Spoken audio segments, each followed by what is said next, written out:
The next thing we want to look at is fins, and a lot of the boards come with fins. Some of them come with plastic fins. Some of them come with the more exotic, like honeycomb, fiberglass, carbon fins, and then some of them come with no fins. And you're wondering, like, why is there such an array of like the strategy that people are doing?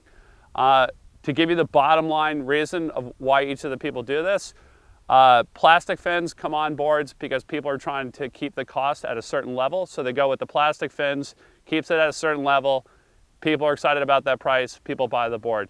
Do plastic fins work? Plastic fins work for kite surfing for very, very light-footed kite surfers that don't push hard against the board, or that kite in a straight line and never push against the fins. If you're loading up your fins, or if you're pushing hard on your board, with plastic fins, they're going to flex and bend, and eventually they're going to break out of the board. It's not if, it's when, and then you're stuck in a place that doesn't sell fins and you have no fins for your board. The fins, those fins are put in the board to keep the price at a certain price level, and only for the lightest riders do they work, and for anybody above that, it's only a matter of time before they break, and up until they break, they're not really going to work well. The boards that have a little bit more expensive fin, if you look at the Nashes, they come with, this is what we're talking about, like a honeycomb fiberglass. A lot of them put carbon in them as well. This type of construction is a much more solid construction, and what it's doing is it's putting the technology and the performance of the fin on the same level as what people are putting into the boards, which makes sense. It makes no sense to spend $800 on a board and then to disregard the fins, because when you're up and planing, the fins are almost half of your wetted surface on a board, so it makes sense to invest in good fins. On the Nash, they have them. On some of the other boards, you're going to see plastic fins to keep the price attractive. Those fins are not for you to use. Those are like if you were to go to Target and shop for a family picture frame, there'd be a picture of somebody else's family, not your family.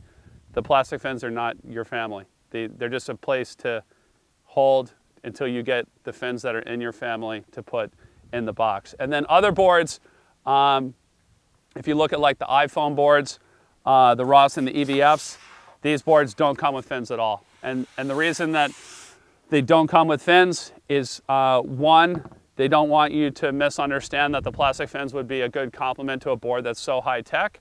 And two, at that level, you're going to have different weights of riders, different styles of riders, and they're going to have preferences of the type of fin that they want.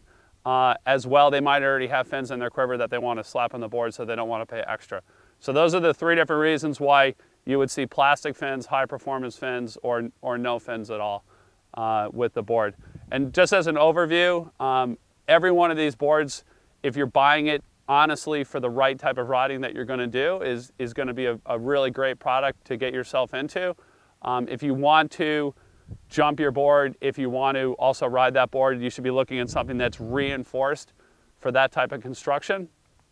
If you've already taken the leap into strapless, or you want a dedicated strapless board and you want the best performance for strapless, take a leap of faith, buy a board that's made for that type of riding and optimized for that type of riding. Look at some of the exotic boards that are out there right now for strapless riding, that are built for strapless riding and are going to excel for that type of riding. So that's an overview of high performance kite surf boards, and thanks for listening in.